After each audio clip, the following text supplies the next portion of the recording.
ముందుగా అది బాగా ఇంకా ఎవరన్నా వచ్చే ఎమ్మెల్యేలు ఎవరన్నా ఉంటే వాళ్ళ కోసం కలిసి తెచ్చే ఉన్నాయని అంటే ఇంకా వచ్చే వాళ్ళు ఎవరన్నా మీకెట్లా చెప్తాం షేర్ నాకు ఎట్లయినా మీకే చెప్తాం. గతంలో మీరు అమిత్ షా గారు కానీ కేంద్రంలో వచ్చినప్పుడు ఐఏఎస్ కేసుల అదనపు కోర్టు శాంక్షన్ కానీ లేదు డిఫెన్స్ బ్యాంక్ కానీ ఇట్లా కేంద్రం ప్రత్యేకంగా రాష్ట్ర ప్రభుత్వం చేస్తున్న చెప్తున్నారు. గత 4 రోజులుగా నా గడ్కరీ గారు కూడా మీకు చాలా గంట నష్టం. ఓవరాల్ గా 3 రోజుల్లో మీకు చేసిన ప్రతిపాదనలకి ఏ మేరకు కేంద్ర ప్రభుత్వం డెఫినెట్ గా పాజిటివ్ ఉంటుందని. ఇప్పుడు మీకు మన కంటోన్మెంట్ ఏరియాలో మనకి ఎలివేటెడ్ కారిడార్స్ ఉన్నాయి, అంటే రోడ్లు 25 ఏళ్ళ నుంచి పెండింగ్ ఉండే. మేము వచ్చినెంబడే రాజ్నాథ్ సింగ్ గారిని కలిసి అనుమతి తీసుకున్నాం కదా.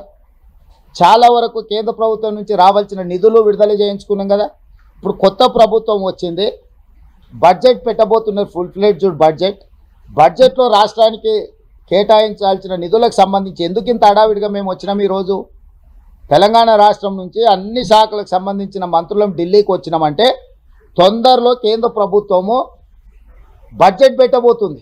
మనం ప్రతిపాదనలు ఇస్తే మనకు నిధుల కేటాయింపు కోసం బడ్జెట్లో నిధులు కేటాయించే అవకాశం ఉంటుంది. కాబట్టి అందరు కేంద్ర మంత్రులను కలిసి విజ్ఞాపన పత్రాలు ఇచ్చినాం. తొందరలోనే ప్రధానమంత్రి గారిని, హోంమంత్రి గారిని కూడా కలుస్తాం.